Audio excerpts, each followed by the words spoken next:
Good afternoon, everyone. I'm Neil Love from Research to Practice, and welcome to Year in Review. As today we talk about recent data sets on acute myeloid leukemia and myelodysplastic syndromes. We have a great faculty, Dr. Borate from the Ohio State University, the James Cancer Center in Columbus, Ohio, and Dr. Andrew Way from the Melbourne Hospital, University of Melbourne, the Walter and Leslie Hall Institute of Medical Research in Melbourne, Australia. Actually, Andrew's coming to us from tomorrow morning here today. We're going to be talking about tomorrow in terms of AML and MDS as well. As always, if you have any questions or cases you'd like to run by the faculty, just type them into the chat room. We'll talk about as many of these as we have time. As we always do, there's a very short 10-item question you can take before and after the meeting, and you'll get a lot more out of this webinar. If you take that, we'll learn a little bit about you. We know a lot of people end up listening to our webinars. You're into audio programs. Check out our podcast series, Oncology Today, including a recent program with Dr. Richard Stone from Dana-Farber talking about AML and MDS data sets presented at the recent ASH meeting. We do webinars all the time. On April 12th, we'll be working with Dr. Hurwitz and finishing out our ER-positive triple-negative breast cancer series. And then on the next day, the 13th, we'll be tackling the topic of non-small cell lung cancer and focusing on immunotherapy and other non-targeted approach, particularly, of course, checkpoint inhibitors. We'll finish out, we'll be doing our year in review program on colorectal cancer on April the 19th. We'll have a bunch of papers to talk about there. And then in 3 weeks, we're heading out to make our annual trip to the Oncology Nursing Society annual Congress. So for your nurses and nurse practitioners who are watching today, or those of your colleagues, we're doing a 10 symposia there over 4 days. We always do a whole bunch of them, and we're really looking forward to working with them this year. But today we're here to talk about AML and MDS.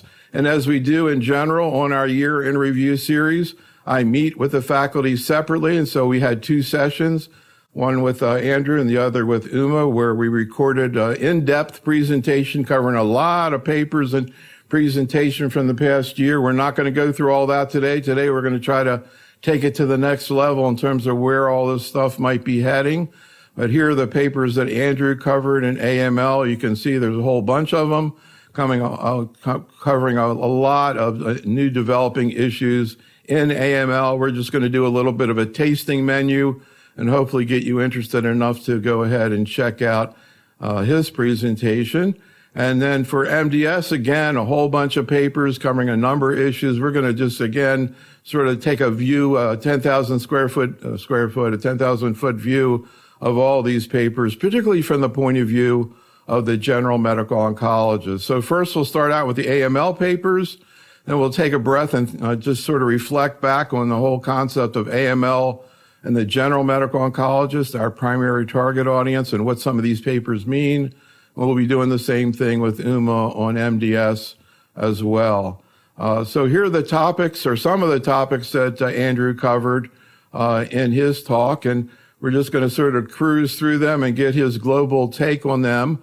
The first, the issue of, and here's the way Andrew's agenda is. I love this. He actually went through, this is actually his agenda as he goes through all these papers in terms of where the disease is, particularly breaking things out based on whether they're younger, fit patients or older, unfit for intensive chemo, first line or salvage. We're going to just sort of take a look at some of them.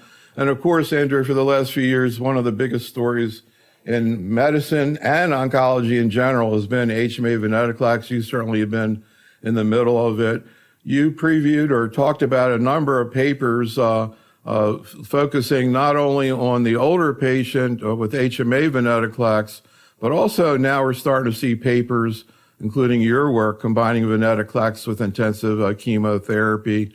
What's the bottom line, Andrew, in terms of globally where you're seeing things heading?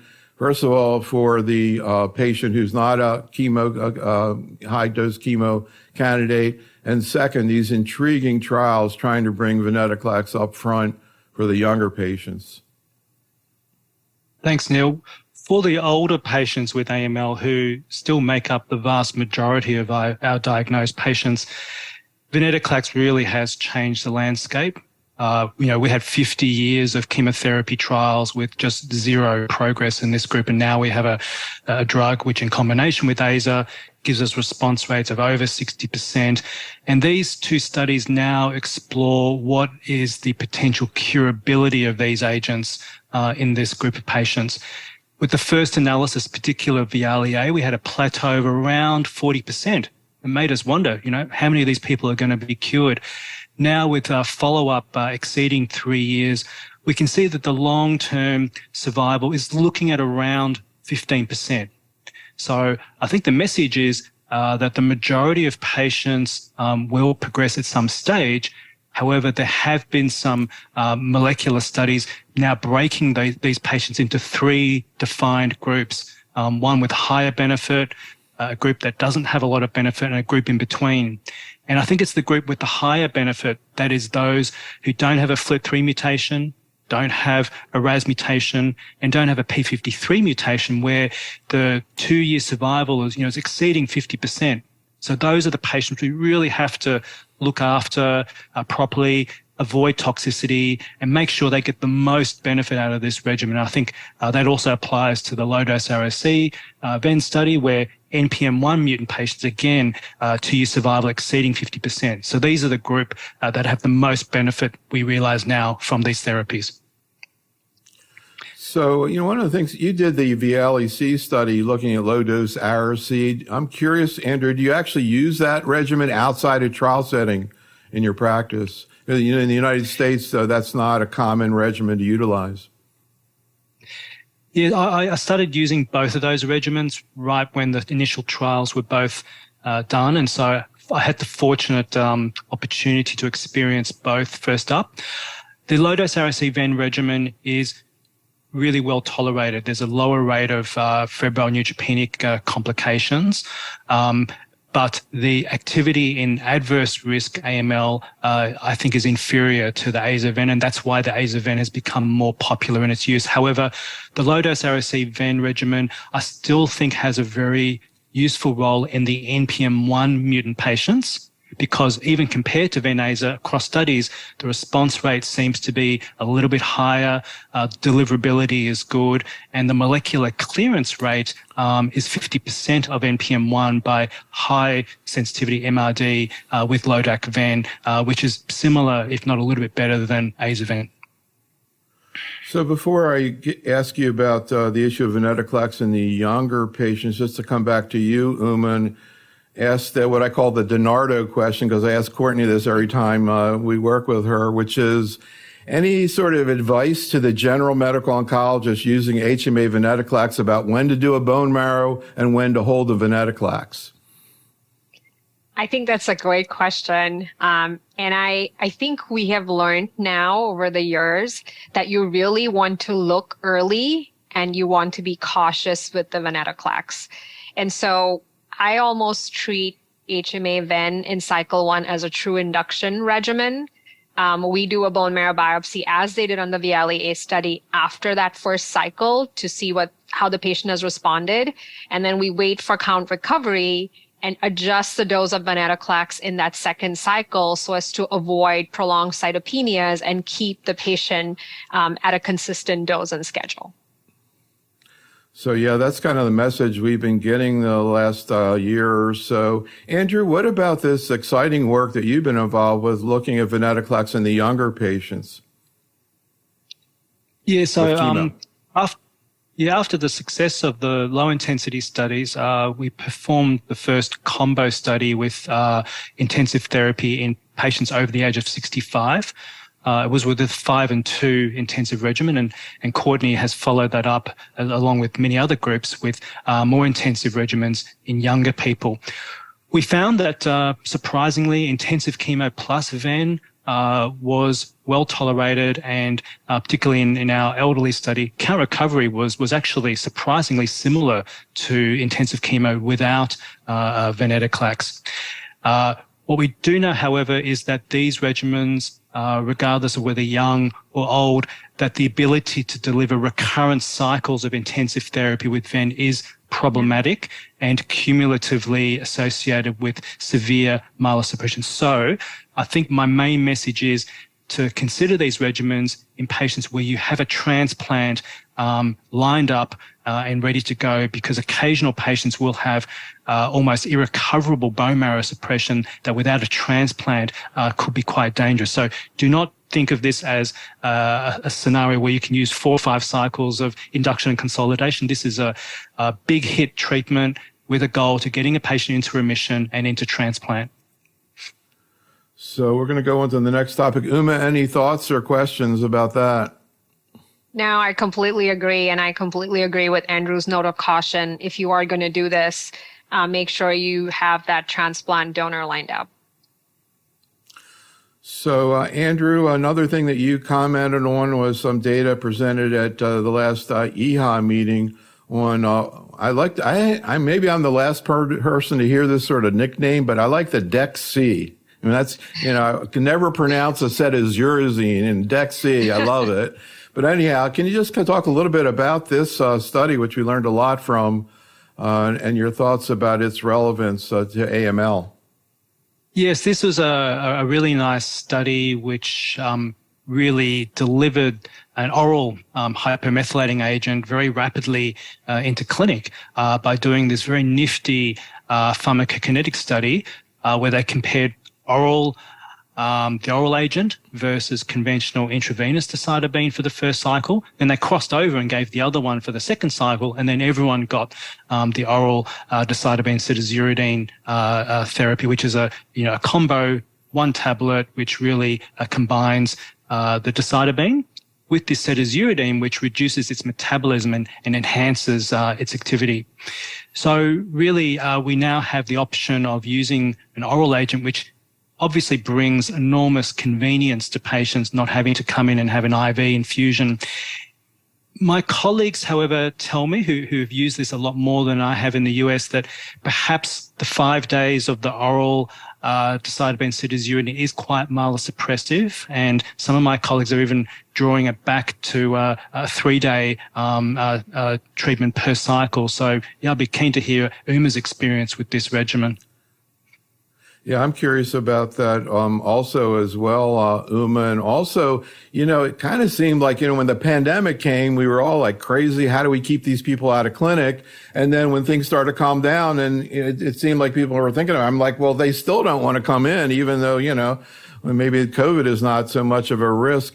First of all, any thoughts on how much this will change the patient's quality of life, Uma? And then any thoughts about, again, if you're going to do this approach, how many days or what regimens specifically? So I will say I completely agree with your comments about the pandemic and, what that pushed us to do. And I think it pushed us to very quickly innovate and change to as many regimens or the way we dose drugs to keep patients at home. And this was a huge reason this regimen was adopted quickly once this data came out. I think for the patients that have, that take this regimen, they do endorse the quality of life is better. They don't have to come 5 or 7 days in a row, to the infusion center. They don't have to be, poked and prodded to get IVs and shots. I do think though, people should be aware it is, real chemotherapy. It is equivalent to IV decitabine, as you can see on the slide. So the counts do drop. So patients do have to come in. They do have to get their counts checked regularly. They do need transfusion support. And in terms of how many days, we typically start off with 5 days, but it's not uncommon to reduce the patient fairly quickly to 4 and down to 3, as Andrew just mentioned. So let's talk a little bit about FLT3, and there's a lot we could talk about here, but we definitely need to talk about Quantum first, Andrew. This was presented last summer, and, everybody was kind of scratching their head about what's this going to mean. It looked, indirectly, it seemed a lot like what we had seen with midostaurin. Can you just provide an overview of the design of the study, who went in the study, and your global take on the outcome and what you think it means to practice? Yes, this is a major study whereby patients with FLT3 ITD, because this drug only targets ITD and not TKD FLT3 mutant patients. And patients were included from the age of 18 all the way up to 75, so a bit older than the original Ratify study. And patients got conventional intensive induction and consolidation. and either received quizartinib or placebo, but more importantly could also receive maintenance not just post-chemo, but post-transplant. And that's a major point of differentiation from the ratified trial. And they could receive maintenance for up to 3 years. And so the trial was a resounding success, met its primary endpoint of improved overall survival. And it's also important because we recently had news that the Morpho study, which was the post-transplant maintenance comparison between gilteritinib and placebo in FLT3 mutant patients, did not meet its primary endpoint. We were all looking and expecting that was to be a positive study and basically consolidate the role of post-transplant maintenance therapy, but it has not done that, but we need to wait for the full details. That said, it's possible that with the Quantum First study providing post-transplant maintenance anyway, and my understanding is potentially on the verge of being approved by the US FDA, that this could in fact just really take over frontline FLT3 ITD in the induction, consolidation, and post-transplant maintenance setting. And just, I think you mentioned, but I don't know if you did mention that Morpho was looking at gilteritinib, and that, which was, I guess we'll see the data hopefully in the next few months, maybe ASCO, I don't know. But any thoughts before I come to Uma in terms of based on looking at these data, looking at, the prior data with midostaurin, how these two approaches are going to compare indirectly, not only in terms of efficacy, Andrew, but also in terms of quality of life. I hear people talking about the taste or smell of midostaurin. Maybe that's not a big deal or not, but any way to differentiate either tolerability or efficacy from these indirect comparisons. Yeah, so patients who have FLT3 TKD will still need to receive midostaurin because quizartinib won't work in that setting. Both drugs have about a 14% rate of rash with respect to midostaurin and about a 14% grade 3 or higher rate of QT prolongation with the quizartinib. And so those are the two distinguishing adverse events. We probably will switch, I think, to using predominantly quizartinib for FLT3 ITD patients.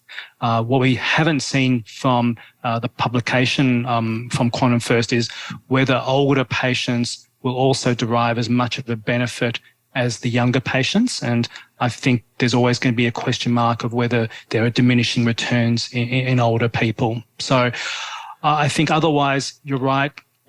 Some people don't tolerate midostaurin well because of its nausea and its taste issues. Before I ask Uma what her preference would be if it gets approved in the U.S., what has led you all to think you'd prefer a quizartinib, Andrew? Because quizartinib is well known to be probably the most potent direct FLT3 ITD inhibitor we have available, and so the logic is there. The survival has now been demonstrated, and we have access to post-transplant maintenance, which I still think has an important role. And so using quizartinib gives us access to all those stages of treatment, whereas if we use midostaurin, we sort of only have data in the pre-transplant setting. Uma, any thoughts if this gets approved? Any thoughts about which one you're going to go to for ITD? I agree with Andrew. I think quizartinib would be my go-to for exactly the reasons he mentioned. And I would add to that. I mean, we do know the toxicity of midostaurin. We're familiar with it. I don't think you underestimated the GI toxicity. I think it's not just the nausea, vomiting, but a lot of patients, when they do get neutropenic from the chemotherapy, have a pretty bad diarrhea. They have sometimes enteritis. And so there's a lot of things with midostaurin that, we've learned to deal with. But if there was a better alternative, which as Andrew mentioned, there is, that encompasses right from induction all the way to post-transplant maintenance, I think that is definitely something I would be interested in adopting for our patients. So ITD, IDH mutant disease, there's a lot to talk about there. I certainly was surprised when I woke up one day and I checked my phone and there was another IDH inhibitor that was improved. I was like telling the cholangiocarcinoma people because, hey, do you know there's another IDH inhibitor out there? So Andrew, what do we know about? And also, this one needs a good nickname as well. But in any event, olutasidomab. That's about as good as I can do it for the first time here. What about it, Andrew? It's available now. How do you decide between that and ivosidenib? Yeah, I think in AML we're now blessed to have a growing repertoire of targeted agents. Ivosidenib, which we have had available with new data at the top there from Palmon showing that it improves event-free and also overall survival in frontline use. So for me, I am going to Ivo-Aza for patients who are identified to be IDH mutant AML because this combination is well tolerated, has a low risk of myelosuppression, and can be delivered for a prolonged period with good efficacy. With respect to the new kid on the block, olutasidenib, which was presented and soon to be published with respect to its role in relapsed refractory mutant IDH1 AML. The interesting thing is that the response rate is over 40%, and patients have a true CR or a true response. There's a really nice 2-year survival in that group and an interesting plateau of durable response. And so this is a really interesting drug. Still difficult to know whether to use this or ivosidenib because there's no head-to-head comparison. Tolerability is very similar. And so I think, from my point of view, both are very good options for patients with relapsed refractory disease. Whether there'll be subtle differences in resistance mechanisms because they're slightly different, I think these will be the subtle things that hopefully future studies will reveal to us. And also tune in to Andrew's talk to get more into IDH as well as FLT3 in the older patient combined with AZA or combined with AZA-VEN. There's a bunch of studies out there. Any comments about this new IDH inhibitor, UMA, and also any comments about differentiation syndrome, in terms of the general oncologists out there? How often do you see it and when do you see it? So I guess more of a question rather than a comment, and I think we just have to see the data. I was just curious for the new IDH inhibitor, whether they had a cohort of patients in the study that had received ivosidenib, for example, and then gone on to receive the new IDH inhibitor, and whether those patients had a response, and if not, why. As Andrew mentioned, I'm sure there's differences in the drugs and maybe some learnings there. And in terms of differentiation syndrome, I will say I have been fooled several times when I have thought that this patient will not develop differentiation syndrome, or maybe this is not differentiation syndrome. So I have learned to watch for it for several weeks, if not, months into initiating IDH therapy. And I think it can be pretty subtle. Sometimes a patient's just like, oh, I have a cough, or I'm a little short of breath, or my legs are a little more swollen. And that now really, I prick my ears when patients say that, because that could be the start of differentiation syndrome. It doesn't always manifest with high white counts. And sometimes the symptoms can be subtle. So for a general oncologist that might be prescribing this medication, just something to consider. Andrew, what about this issue of IDH inhibitor after IDH? Either way, ivosidenib first or olutasidenib. How about FT2102? Maybe I'll stick with that. Mechanisms of resistance. Any reason to think you might see benefit after as a second one? If someone's had a prior IDH inhibitor and progresses, what we're doing at the moment is, first of all, trying to understand what the mechanism of that failure is. So, for instance, if the patient has an IDH inhibitor, we expect the 2-HG to go down. And if that comes back up again whilst the patient's on therapy, it actually says there's probably been a drug-resistant mutation. And if that's the case, it's possible that subsequent IDH inhibitors may not work. And so I think that's the first thing to work out. The second is that some patients have an isoform switch. So you start off with an IDH inhibitor for an IDH1 mutant disease, but the patient might progress because they've evolved an IDH2 mutation. And so reprobing molecularly what's going on is critical because it then lends the use of enasidenib, for instance. And furthermore, all IDH inhibitors are susceptible to resistance mechanisms driven by kinase activating mutations, including FLT3. So again, critical to look for FLT3 because we have really nice targeted agents in that setting as well. So number one, understand the biology, and number two, construct the right therapy for the right patient. And often we're moving to combination therapy if there's no on-target resistance, either moving to an IDH inhibitor in combination with AZA or possibly with venetoclax as well. So we've got lots of great tools, great drugs, but knowledge and rational use is critical. All right, CPX 351. Well, that's been a really interesting story and keeps getting more interesting. And I'm curious to hear from both of you where you think CPX is going to land in 3 or 4 years. But Andrew, can you talk about these papers looking at, I guess, subsets within the prior study to see whether there are other patients who could benefit? And it looks like maybe there are. Can you comment on these papers? Yeah, so there's two papers here and one other paper which I'll also mention, which is relevant for CPX 351. So first of all, this paper by Jorge Cortez, looked at patients with adverse risk AML and compared CPX 351 with 703, demonstrated a higher response, a slight improvement in survival. However, if you look at patients that went to transplant, there was a very strong benefit of CPX 351, where I think 3-year survival was approaching 40 to 50% in adverse risk AML. And so that looks to be an interesting result, particularly if that can be confirmed in future studies. With respect to Jeffrey Wee's presentation of lower intensity CPX 351 plus VEN, this is a feasibility study showing that these two drugs can be combined. And obviously this will lead to further studies probing whether venetoclax can enhance responses in patients who are elderly as an alternative to Ven-Aza. One other study which I think is important and relevant was a UK study presented by Jad Othman at ASH last year, where they actually looked at this new AML molecularly defined MDS entity. So that is AML with mutations in RUNX1, ASXL1, EZH2, etc., spliceosomes.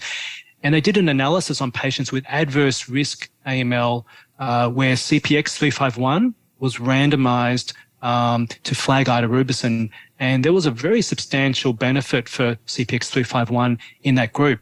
And if that can be confirmed in future studies, it opens the possibility for intriguing reclassification of who should receive this from clinical secondary therapy-related AML to molecularly defined MDS-related AML. And so I think that was a really interesting observation. So any comments, Uma? And also, I hear some people in practice, who don't see that much AML, kind of viewing this as a, more tolerable form of 7+3. But my take of it is, from what I've been hearing from you all, is this is, the same criteria to get 7+3. Is that generally the case? Or are there some patients who you would give CPX to from a tolerability point of view that you wouldn't give 7+3 to?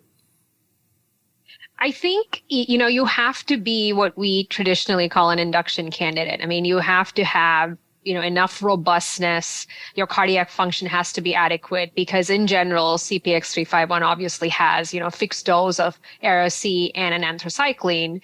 And so I think we need to be aware that these have to be patients that can tolerate induction. And as Andrew said, the biggest benefit of giving this drug is the fact that patients can move to transplant. So in general, these are fitter patients. However, I do think we tend to utilize this more in our older patients, as was done in this phase 3 study, because we do worry about, tolerability. in general compared to 7+3. And so it is much better tolerated. Patients don't lose their hair, which for some patients is actually quite important. And in general, they do well. However, again, I always caution people, you are going to develop the same type of cytopenias. They're going to be prolonged, if not even more prolonged sometimes than 7+3. And so patients need a lot of support. We do this inpatient. I know some centers do this as an outpatient therapy, but we keep patients inpatient just like we would with induction with 7 and 3. So, Andrew, where do you see CPX heading over the next few years, particularly this idea of CPX plus venetoclax? But just in general, what do you think are some of the most promising leads with this agent? I think the results suggesting that it has potentially an interesting role in this adverse risk group of patients that we want to take to transplant.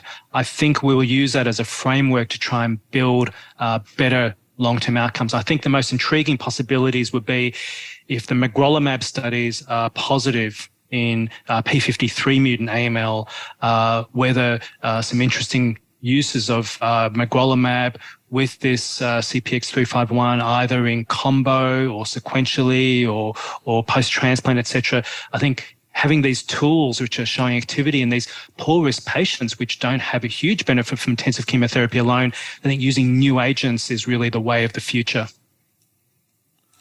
Magrolimab and CPX, that sounds interesting. All right, menin inhibitors. I started hearing about this I guess, in the last year or two, and sounds like it's getting close to maybe coming into practice. Andrew, can you kind of give us a little brief on what menin inhibitors are and what we know about them, and if it does get approved, how exactly they're going to be utilized?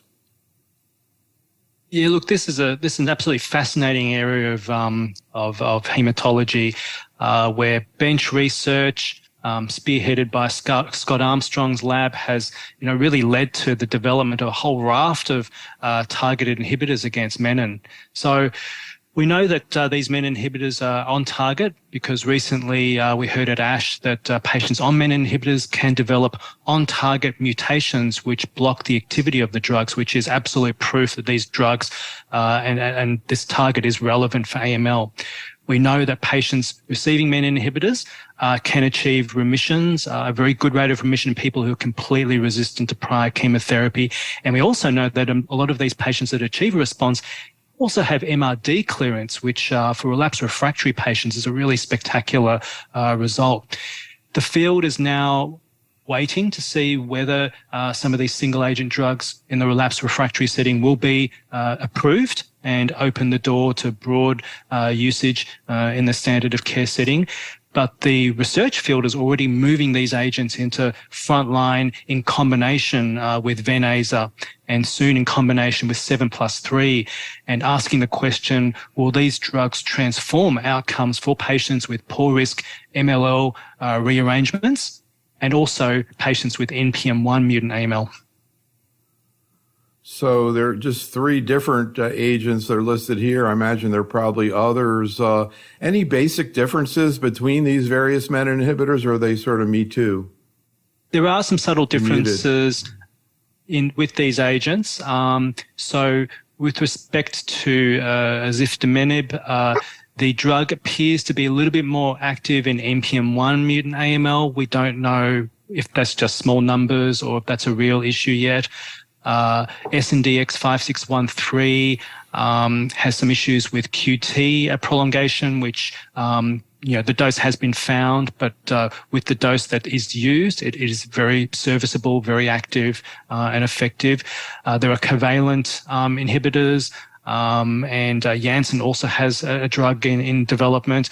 So we really wait to find out which is the best drug, which has the best toxicity profile and which has the most activity. And many of these agents are fairly competitive at the moment. So a bit too early to know which one's going to be the best.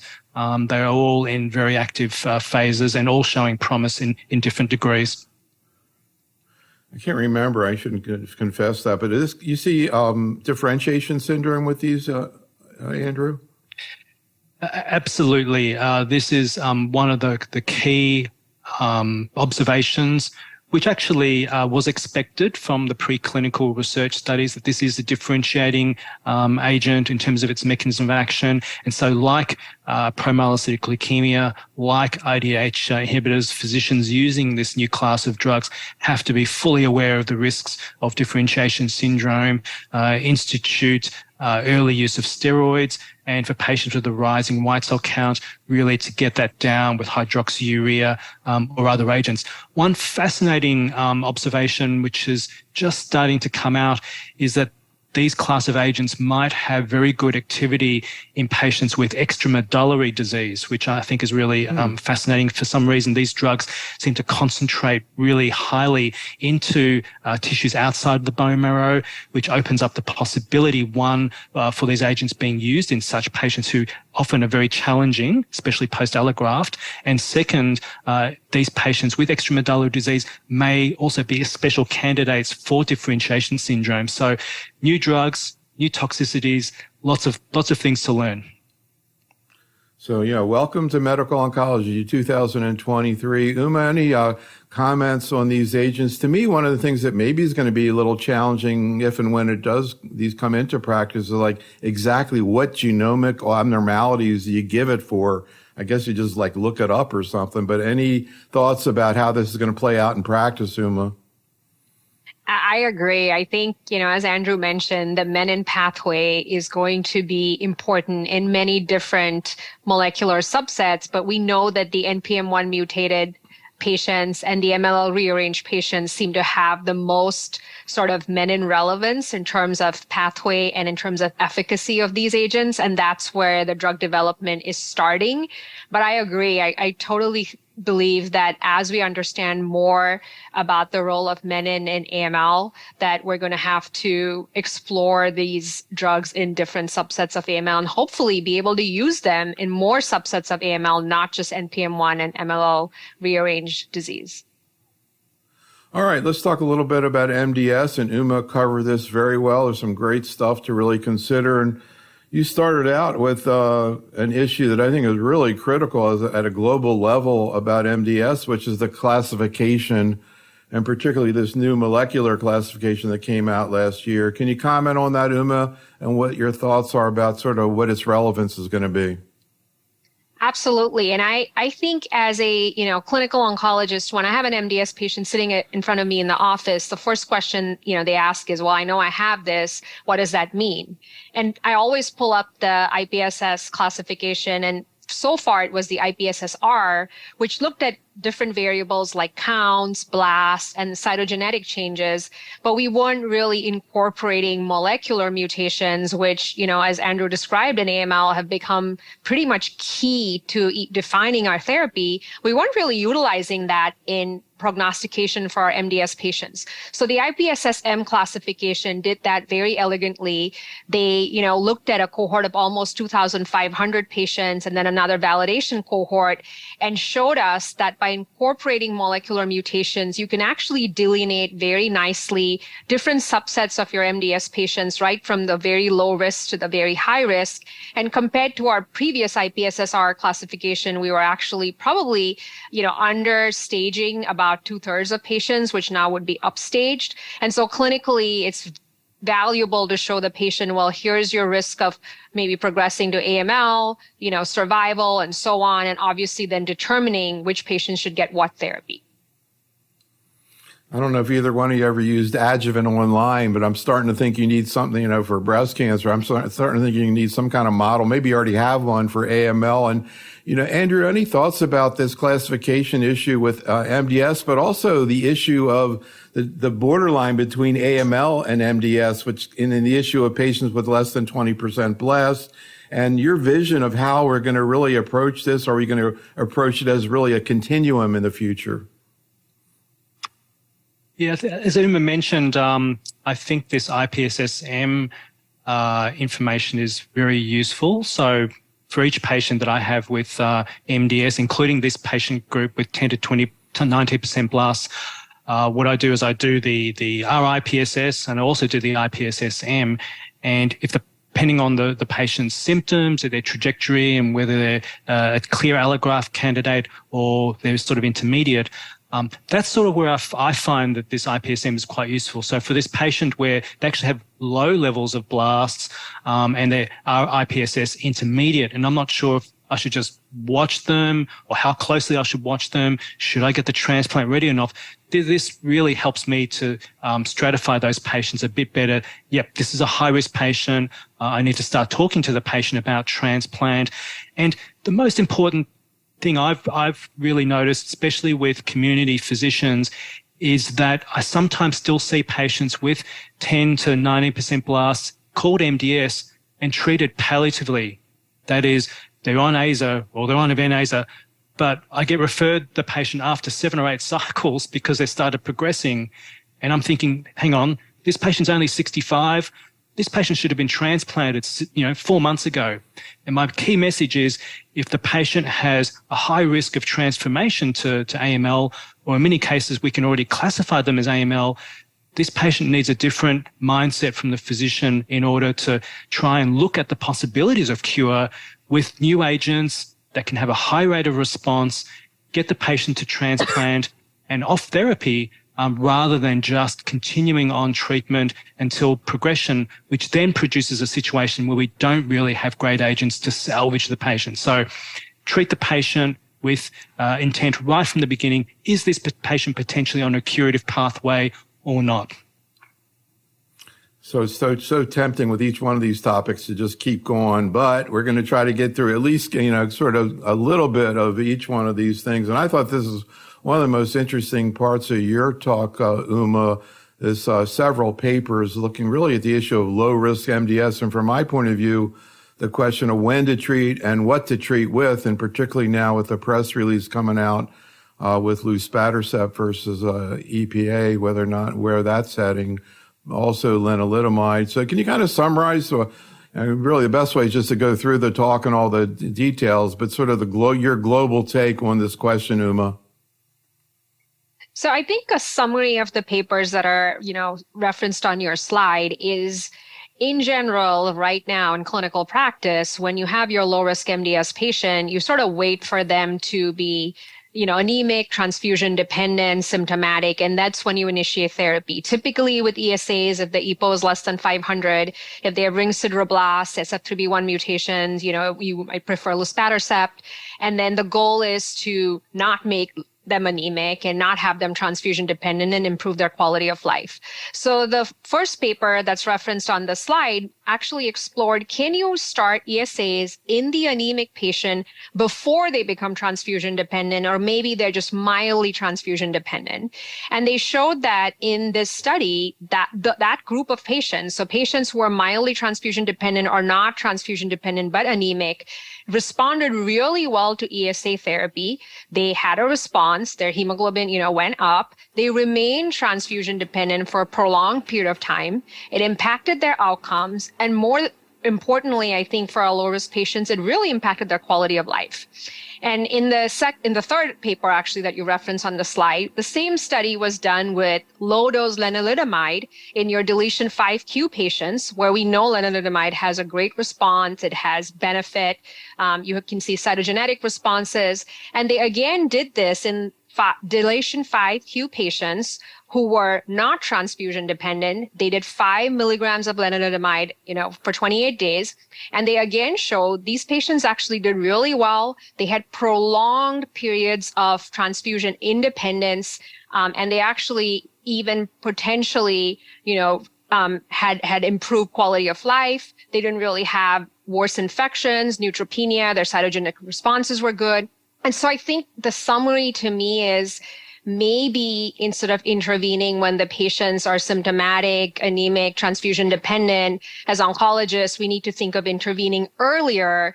And maybe there's a difference in the biological impact of these therapies. Maybe it's the impact on the microenvironment, inflammation, with the immunomodulatory, mechanisms we're learning now, that we're impacting the disease instead of just classifying this as supportive therapy. And then to round off the discussion with luspatercept, we can see from the long-term follow-up of the Medalist trial that patients who actually did get a response to luspatercept appeared to maintain that response for an extensive period of time compared to patients that did not respond.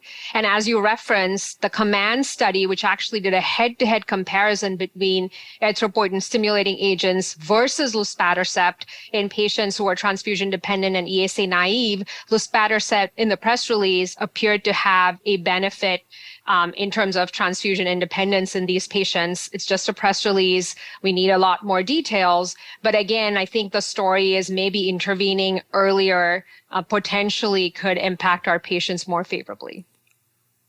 Andrew, any thoughts or questions? Yeah, I think these groups of studies are absolutely fascinating because, we treat AML a lot and, that's a hard job. But maybe we should be looking at trying to prevent or delay AML in our patients. And these studies, which obviously have benefits in terms of keeping patients transfusion-free and a better quality of life for longer.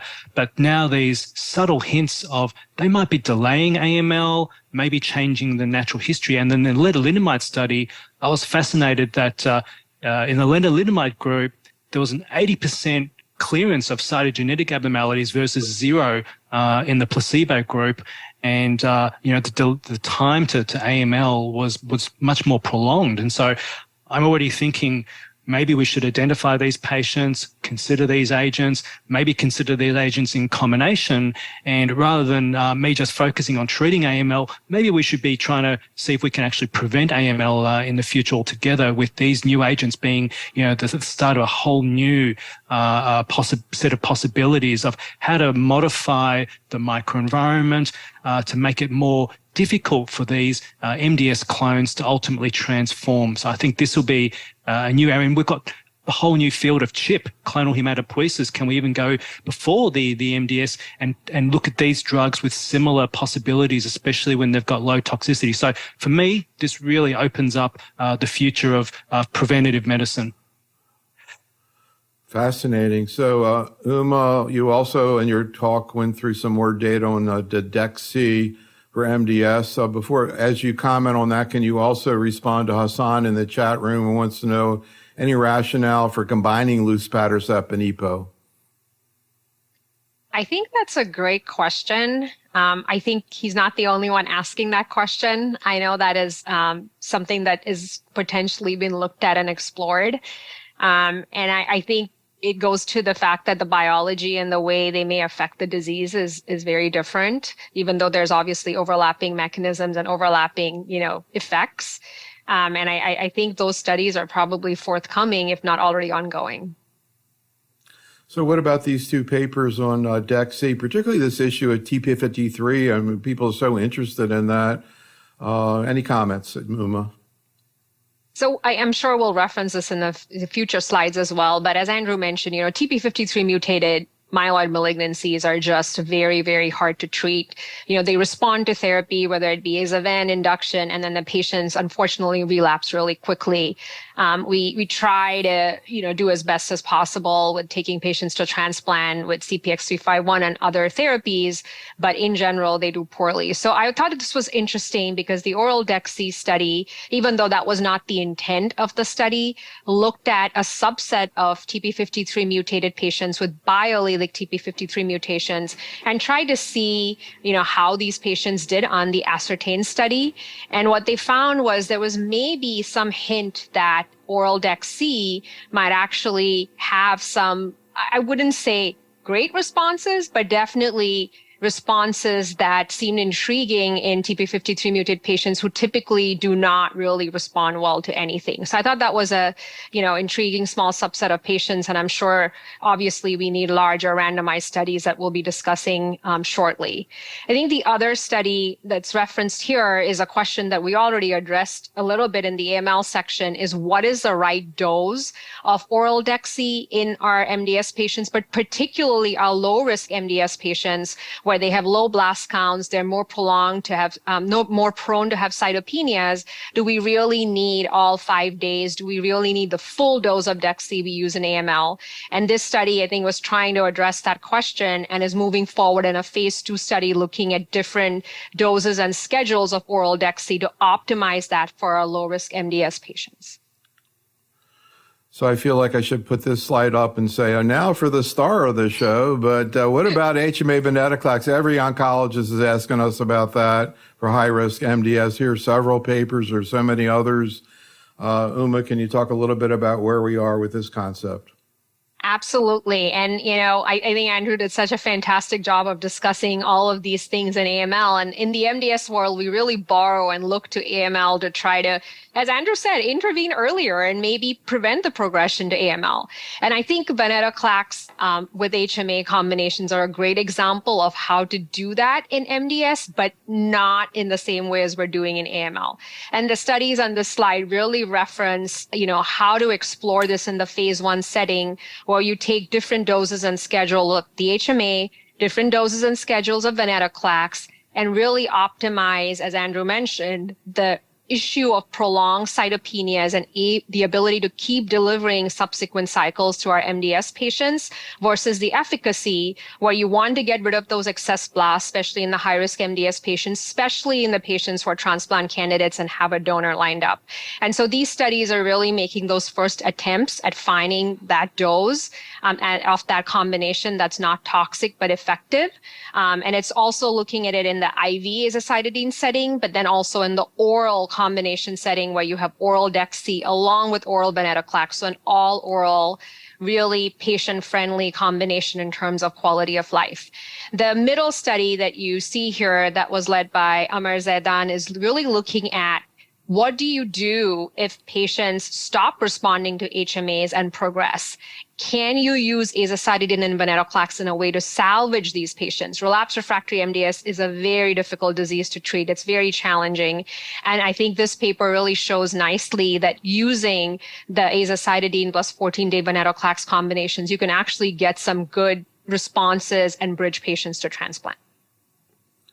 Andrew, any thoughts? And also with this last subset of people who progress on HMA for high-risk MDS, is that a situation where you would think about low-dose IRC? I think the data looks stronger for Ven/Aza in patients that have failed prior hypomethylating agents alone. And so across the board in MDS, I'm sort of dividing my patients into two groups. One, are we going to transplant? And if we are, I really think that this Ven/Aza combination has a really high response rate of about 80%. Happens really quickly, 1 or 2 cycles. And so you can really deliver the patient to transplant very effectively that way, because we know that with Aza alone, going to transplant, about almost a third either don't get into remission or they progress before the transplant. And so that's a real problem, whereas Ven/Aza is highly effective. If the patient is not on a transplant trajectory, and particularly if they have P53 mutation, I think the field is moving more to thinking perhaps Ven/Aza is not the right combination to use for those patients because P53 is such a potent resistance mechanism. And so I think that's a scenario where a single agent oral DEXY is, to me, more attractive. If I've got a patient that is old, that is frail, has P53, I can't cure the patient, transplant's not on the cards, DEXY is interesting because many of us are starting to see some interesting responses with decitabine in this P53 mutant subgroup as a single agent. And so sometimes more is not better. So Uma, from a practical point of view, because there are people in practice trying to do this, one way or the other. One of the messages that I got from you is be very, very careful about cytopenias in the dose, and that MDS is not the same as AML in terms of HMA venetoclax. Can you elaborate on that? Absolutely. I just want to reiterate that message. As we've talked about before, the dose of venetoclax and the duration that's moving forward in the MDS study, the high-risk MDS study, is 14 days of venetoclax at 400 milligrams. Obviously, the dose is different if you have concurrent azole therapy and so on and so forth. And even in that study and with those patients, we do see patients have prolonged cytopenias. They will need dose reductions in both the HMA and the venetoclax. And so my message is, I think there is absolutely a role for HMA-VEN in high-risk MDS. I think it's important to use it in patients, as Andrew said, that are identified as from the get-go as transplant candidates. You want to rapidly decrease the blasts, get them to transplant. Sometimes you can use it to salvage patients who've had single-agent HMA and then progressed. So to get them to transplant, but I would say use it with caution. Be very careful, monitor the patient closely, use your prophylactic antimicrobials, especially your azoles, and just be cautious. It is not still FDA approved or indicated in the United States, and there's a large randomized phase 3 study called the Verona study that has now completed accrual, and hopefully we'll have results from that soon, and that'll tell us a lot more information on how to use this combination. So we already had a couple questions in the chat room about TIM3, but before we get to that, Andrew, Venue has a case in the chat room that starts out with 87-year-old with AML. I can't resist that one. So no targetable mutations, treated with decitabine ven, progressed after 8 months. Is azacitidine at low dose of 6 milligrams per kilogram considered for this, or alternative options still with ECOG-1? Yeah, this is one of the highest unmet needs at the moment. Patients that fail Ven/Aza, because the median survival in that group is about 3 months. So that's really a huge problem. Look, we also struggle with this group. We molecularly profile the patients. Is there a targetable IDH1? Targetable FLT3, look for a clinical trial. In the absence of that, I don't have any magic wands for that patient group. Unfortunately, they are a huge problem, and I don't think any combination at this moment is showing clear benefit. Menin inhibitors, if they were available on trial, I think are really attractive in that group if they've got NPM1 or an MLL rearrangement. You know, it's interesting. One of the most common reactions we get to our work is that people feel better when they see you struggle and you say, I don't know what to do. Then they feel better about the fact that they don't know what to do. So we could talk a long time about magrolimab and sabatolimab, Uma, but maybe just the bottom line and where we are with these two exciting agents. And, hopefully we're not going to be disappointed as we have in the past with other phase 2s that didn't work out with phase 3. Where are we with magrolimab and sabatolimab, Uma?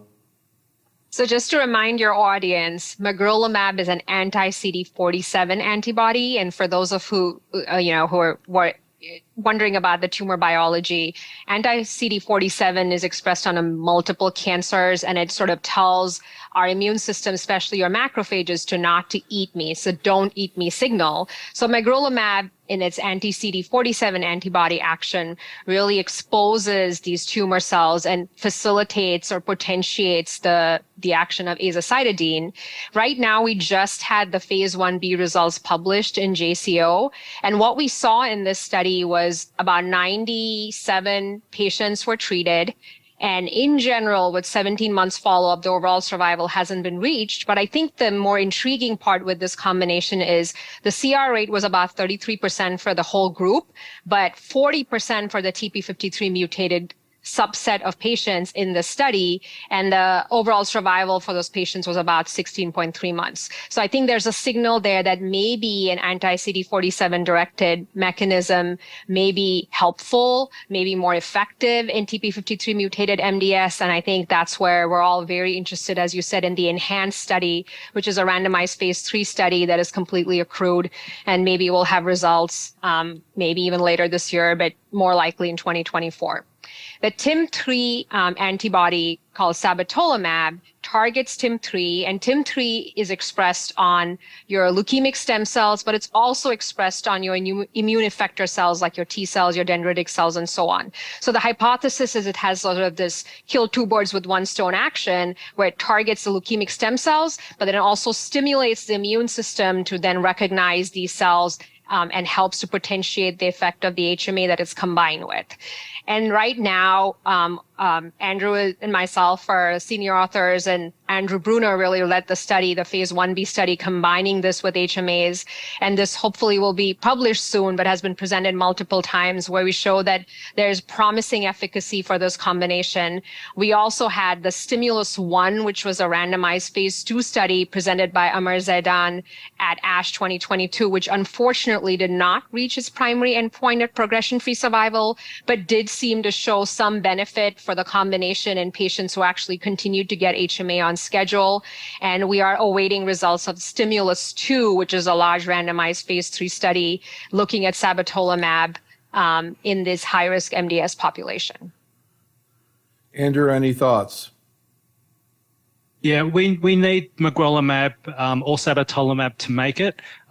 We don't have any good new agents in MDS. Magrolimab in MDS with AZA, if that was positive, it would open up the field. And in AML, we're doing triplets of Ven-Aza with magrolimab. And particularly, we want that to work in P53 mutant AML. Even if it's not a cure, it'll be a first step to bigger and hopefully more effective things in the future. But these are critical, pivotal studies that we're all waiting with bated breath for the results of. So final comment from Uma. This is actually a negative study. It's one of the ones I was referring to that didn't work out with phase 3 with pevonedistat plus azacitidine. But the reason I'm showing it is you pointed out how well the control group did of just azacitidine. And that kind of leads into, before we were before we got started, I asked you if there's anything you see people doing in practice in terms of using HMA in MDS that you think maybe you wouldn't do. I'm not going to say it's an error, but just things that maybe people ought to think about a little bit. How do you get the most out of HMA with MDS, Uma? I think that is a great question. Thank you for asking that. I think the biggest thing that I see that maybe is an opportunity is you really need to give your HMA therapy for your MDS patients, especially your high-risk MDS patients, on schedule and on time for the first 3 to 4 cycles. And what I see happen is the patient is cytopenic, and those cytopenias do not recover at those 28-day mark. And what happens is the patient's therapy is held, or the patient's therapy is dose reduced, or both. And I think we really need to recognize, to get the benefit of HMAs, you have to dose them at the right dose and right schedule for several cycles before you see a benefit. And I think the pevonedistat negative study showed us that when that was done in the control azacitidine arm, patients actually did really well. So Uma and Andrew, thank you so much for working with us on this project. Audience, thank you for attending. Coming back next Wednesday, you want to hear what Dr. Hurvitz has to say about HER2 low and breast cancer and the use of TDXD. Guess what? There's a press release out now. We have another CDK trial that's positive in the adjuvant setting. I want to hear what she has to say about that and a lot more. Be safe, stay well, and have a great night. Thanks so much, Uma. Thanks, Andrew. Thank you. Bye.